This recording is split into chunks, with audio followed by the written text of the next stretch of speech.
All right, well, if you look back to April 11th, I mean, literally back to April the 11th, and the Bruins had lost 8-1 that night, dismantled by the Washington Capitals, albeit the game had loss written all over it. But there was some fear, and I'm not saying it wasn't legit, but there was some like, holy smokes, I don't know if this team's going to make the playoffs. Like, we think they will. We said it all along. We still think they're all right. But there were people like, they're not going to make the playoffs. And there was a lot of unknown. And then the next day, it was like, whoa. Not one, not two, but three new players become members of the Boston Bruins by 3 p.m. Eastern on April 12th. And the fortunes of this team change.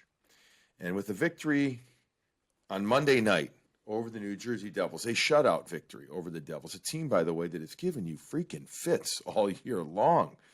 Only had two shootout wins over them, and they completely dismantled them in this game. The Boston Bruins punched their ticket back to the Stanley Cup playoffs for the fifth time in a row under Bruce Cassidy, fifth time in a row, too, as an organization. Welcome in to Morning Brew with Jaffe and Razor.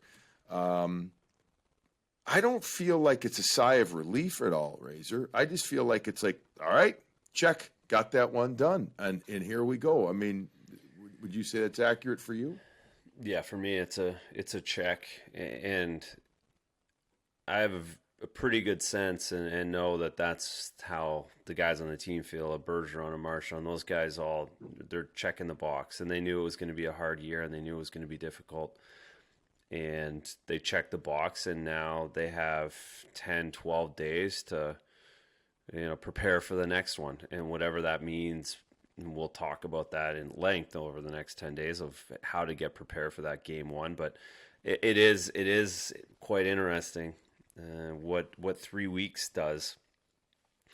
And, we were sitting here, should we do it after the game on the Sunday afternoon? Should we go Monday morning and wait and see what happens? And when we decide to go Monday morning, and it has a much different feel than what we would have done Sunday afternoon for our podcast. And then certainly that Monday morning, I was not predicting a 10-2 run out of this team. I thought they were still in a fine position, but was not expecting 10-2 and positive, really positive the way this team, and Cassidy talked about it after the game, just how the team's playing, and you evaluate wins and losses, and this season more than any, you evaluate just kind of how your team's playing, because there are going to be games like Washington, and you saw many more. Pittsburgh loses to Philly 7-2 tonight, and you're more evaluating your game and what's going on rather than the exact scores at times. And the way this team is playing right now and the way they've played in the last 12 games is really impressive, and it's got to make all Bruins fans happy and hopeful. Yeah, it's impressive. It's almost awe-inspiring what they've done.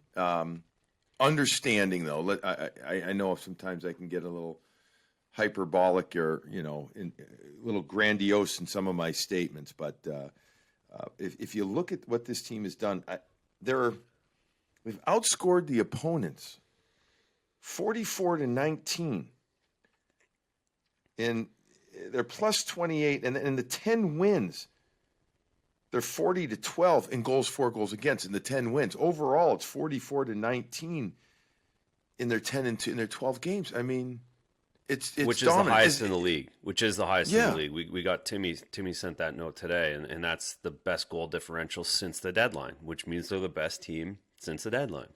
Yeah, I mean, just crazy. I mean, I'm looking over the schedule, and I'm starting to have some minor flashbacks to the old, oh, man, are you kidding me? Like that 4-0 Rangers loss game on March 13th.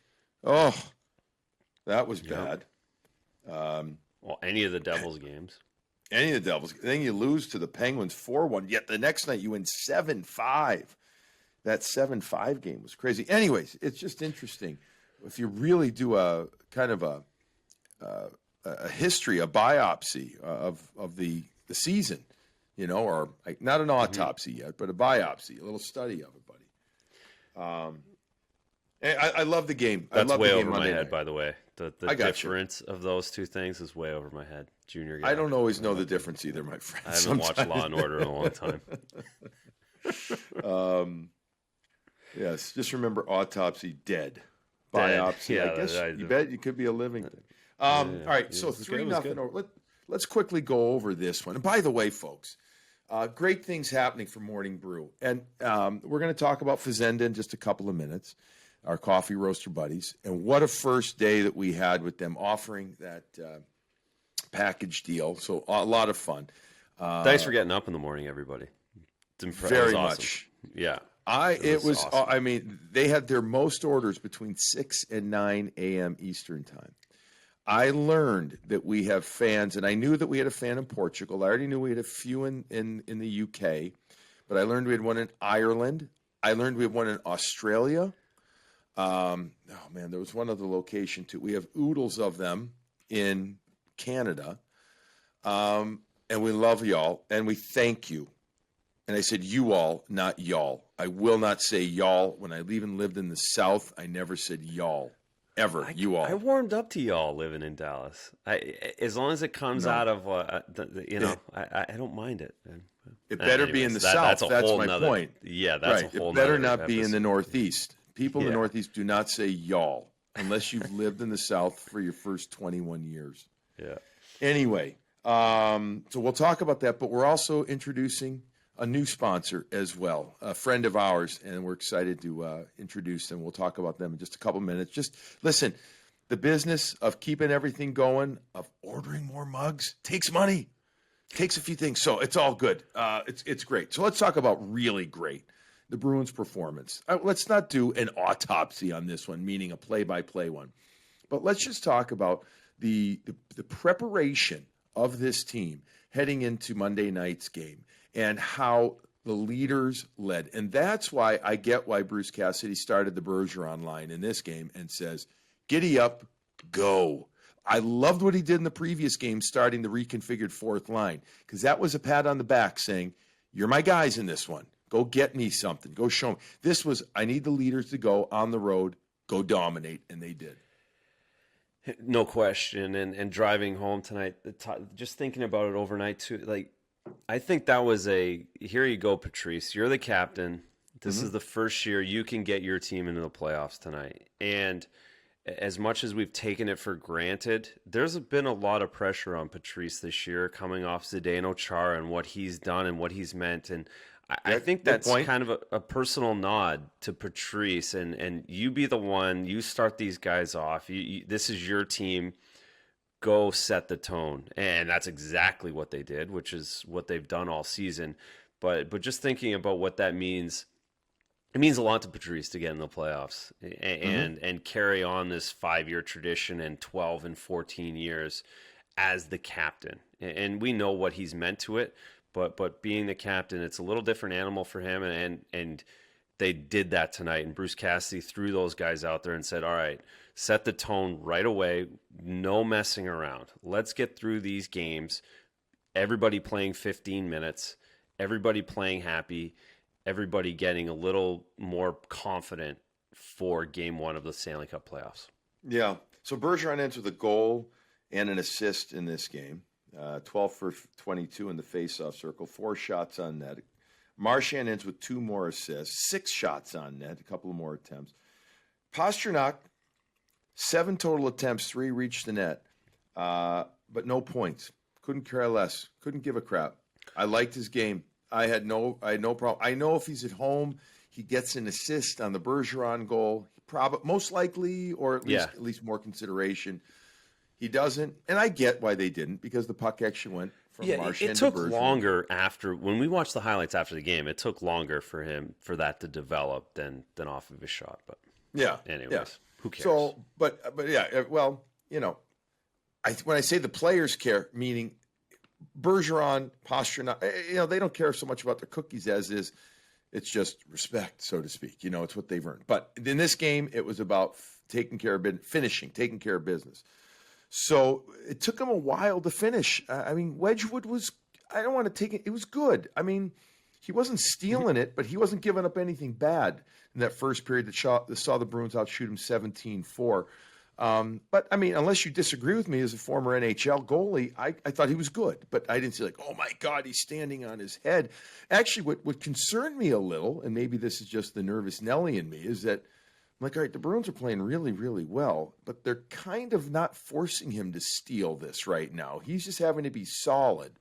I wanted to see him have to steal it where I was going to feel better that they were finally going to get one by him, and they eventually did by Nick Ritchie. Yeah, New Jersey's not giving up. They weren't giving up 2-on-1s or breakaways. They just don't do that. But they had no interest in trying to create any offense either. Right, 4 shots in the first, 5 in the second. Like they weren't trying to get out and run a track meet in Wedgewood's And they were smothered defense. by the Bees at times. They really were, and the Bees were controlling it. He didn't make any mistakes. But he was keeping it pretty simple as a goaltender as well. Like he wasn't getting ahead of the plays. He was solid, and you know he was doing his best. But I guess to your point, it wasn't necessarily all in offensively for the Bruins, but they were more than happy with what they were doing, and they knew they were going to them down. Yeah. Oh man, they were fantastic. Their forecheck, it was simple. It was nothing. It was very limited east-west play in the game. Yeah. It was all north-south. That's good. None of that stuff tonight. In fact, the 2 or 3 times, Razor, in the O-zone, when they tried the long east-west plays, it didn't work. Albeit, it did work when Zboril passed over to Nick Ritchie for the one-timer, and Big Nick hammer-timed it past the left leg of Wedgwood in the second period at 9:08 to be exact. I liked. Yeah, once they got that one, it was money in the bank. Yeah, and the second line, great, huh? I mean, great.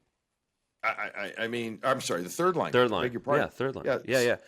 And they were going north and south, to your point, and that's what created that goal as well. They were going to Corrali driving through the middle, opens things up. Charlie Coyle gets a little bit of room back to Zboril. Zboril finds Ritchie, who found the open space because everybody was driving to the net, and that's how those guys are going to play. And I like their line tonight again, and they're making things happen. They earned did they earn a fresh cup, that line? They got the fresh cup for me. Yeah, it was close because I was also thinking of the Fazenda fresh cup going to Pasternak because he didn't get any points, but he had the jump, like you said. He had 7 attempts. 2 of the attempts that he had should have been on net, just missed. But I'm giving it to the third line because of how they've played and how they've been chipping in and how they to your point, they kept it simple. Fresh cup, you got to keep it simple. All right. Well, that's a great lead into talking quickly about our friends over at Fazenda who did an awesome job supporting us, getting out our limited edition mugs. And by the way, folks, we'll let you in on a little something. We've ordered some more mugs. I don't know exactly when they're going to get in. Quickly, though. They said it should be pretty quick. But we're going to bring them in, and we're going to work with our buddies over at Fazenda to get some more out there. How many more, to be exact, I don't know. As I said, I'm not in the mug business, but I want to get them out there. So make sure to go to fazendacoffee.com. That's Fazenda, fazendacoffee.com. Check out all their products. Razor, you're loving the Snap Chilled Cold Coffee, and Erin, the wife, is trying out some of the ground coffee as well. She likes the medium roast. We're here trying out all the dark roasts. I love the dark roasts. I'm big into the Sumatra, like the Guatemala. I've got the Mexico roast back here too. Trying them all out. These people are right in Dedham. They are Boston Specialty Coffee Roaster. They started in Boston. They're still here in Boston. They are dedicated to roasting the perfect cup of coffee. You can try everything there that you want. Give it a go.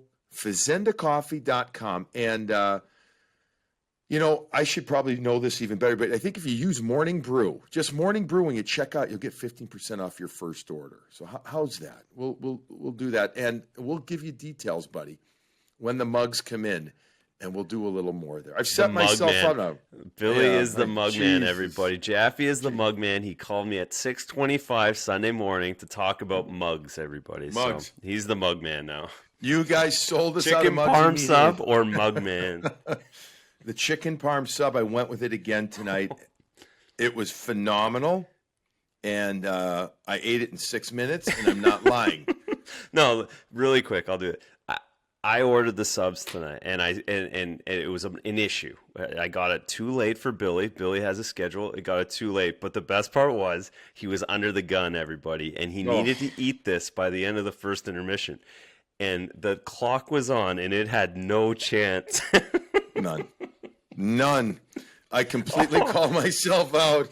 I mean, none. It was absolute Hoover vacuum. Like, it got sucked up. I don't even know if I chewed it. I mean, you've gone after me about my Chipotle bowls. That was a whole nother level. That was equal, at the very least, if not even more. And I didn't spill. And the only thing I would say is, Big Daddy's, next time when I order it with the chopped hot peppers, put some more on, please. Okay? We're big supporters of you. We're big supporters. By the way, a fan wrote in that we have to try Emilio's in Watertown. So we're going to go over there for our next sandwiches, which could be as early as Tuesday night. Anyways, check out fazendacoffee.com. Back to the game. Love the way you talk. Let's finish up talking about the third line. I really like the way Sean Corrali played in this game. I did. And I know we spoke at length the other night about, can he be your third line center in playoffs? I don't know yet. And even Bruce said that post game. He's like, I'm seeing something, but let's wait to see for a second. I mean, let's wait to see. I mean, I like at least that there's potential. Put it that way. I like that. I agree, and we're not going to know until the series start. But if he plays the way he did tonight against, again, admittedly an inferior team, but if he plays that way the next 10 days, you have to give him an opportunity to go up against. It will depend on the matchup a little bit. It could be a Jeff Carter. It could be a Kuznetsov. It could be, we don't know exactly who they have yet. But if he plays the way he did the last 2 or 3 games, I think you have to give him a shot. Just the way the third line's gone, and we're not gonna know because he's never been in that situation if he can handle the stress of that. But what we do know is that so far he's done a good job, and he's building towards that right now. Yeah. We know that the second line wasn't as effective in this game. Yeah, they stink. Break them up. Switch it up. Right. I could see them tomorrow night, Tuesday night, putting up 4. But, they're all right. I mean, the fourth line, again, thought was good. I mean, I'd give them a nice cup. I mean, Jake DeBrusk with 4 shots. Got to be honest, I didn't love the little flip attempt on that. We'll call it a breakaway earlier in the game. He's got too good of a shot. I know he does that on shootouts sometimes. He gives a little leg kick and then slices it up there, and it's magnificent to watch. It's a thing of beauty. I'd love to see him drive to that middle, man. I'd love to see him drive to the middle and either go to the backhand, try and extend the goalie, bring him to his backhand and put the past lower leg, or at least get closer and then try and shoot from tight. The little flip, I don't know. You tell me as a goalie, what did you think? Yeah, I'd love a hard play. Love a hard play there. And I think that's a great example of shootout versus real hockey. Those plays are really difficult to pull off in real play, in real time, because you have to make them quicker. You can't set up. He's coming down the left wing. It's not the same as coming in the middle where he has opportunities to go other ways. Where Jake DeBrusk is in his game, I wish he had just lowered the shoulder and went right through the goaltender, and maybe the puck goes in off his head as it's going in. That's what I would like to see out of him. But he felt like he had an opportunity. He took a risk and didn't work. No, it didn't work. But listen, 4 shots on net. Now, I wouldn't be surprised if we see some different players on Tuesday night in the lineup. I mean, do you bring Frederick back in to keep him engaged? Do you bring Chris Wagner back in? Is somebody, do you have to bring somebody in to provide a spark? You like that? Do you like that segue, Razor? That's a good Sparx segue. Is it not? Folks, we'd like to welcome in Sparx, the Sparx Sharpener, as another partner with Morning Brew with Jaffe and Razor. And we're going to tell you quickly about Sparx that both Razor and I have been using for a long time. The Sparx Sharpener, or as some people know, the machine, but we call it the Sparx Sharpener. It is an awesome piece of equipment. And what it is, it's a do-it-yourself at-home skate sharpening piece of equipment. It's $699. It is so cheap. When you think about it, it'll pay for itself. I'm telling you, within a year and a half, it pays for itself, not just in convenience, but also in quality. Razor, you use it all the time. You got 3 kids playing hockey and yourself right now. And I've got 2 people in my house using it. It is an absolute lifesaver for me, having the convenience to do it in my house whenever I need to do it. How much do you love your Sparx? Love it. It pays for itself in gas. Even though I have a 2010 Prius, it still pays for itself in gas driving around trying to find a sharpener. And it's so simple. I can send my 11-year-old down to do them himself. So he can not bitch that his skates aren't good or that I didn't do. He's the one in charge. He goes downstairs, he puts them on. It's that simple. You press a button, bingo, bango, you have perfectly sharpened skates. So really impressive product. Love it. And pretty excited that they're sponsoring. We get to talk about them a little bit. Yeah, I am too. Go to sparxhockey.com, SPARX hockey.com, sparxhockey.com. They're in stock, and they will ship you out the same day. You're beautiful, and they are so sleek and new. These cool. Pieces, these sharpeners right now. They're a beautiful piece of equipment. Go check them out, and I'm telling you, no BS. I do it once a week on my skates. I always love sharp skates. It is always accurate, always on. It's precise. So sparxhockey.com. Love having you guys on board. So that's going to be some fun stuff. You brought up something about thinking about matchups, for when we're talking Corrales. How about providing a spark for the Bruins on Monday night?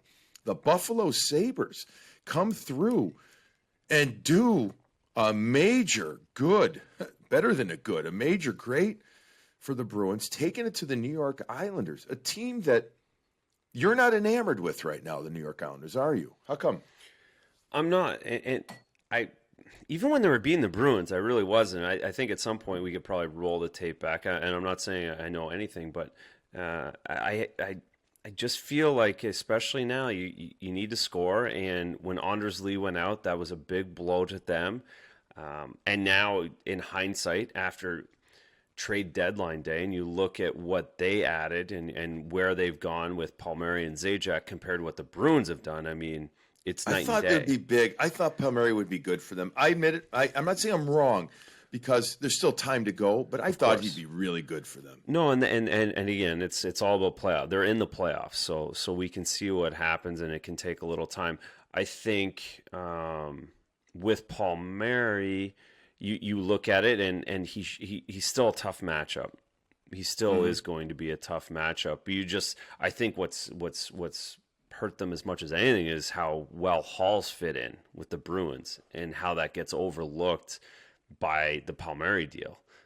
Lou had to go for it. He had to do it, and I guess in hindsight, you realize why the Bruins didn't do it.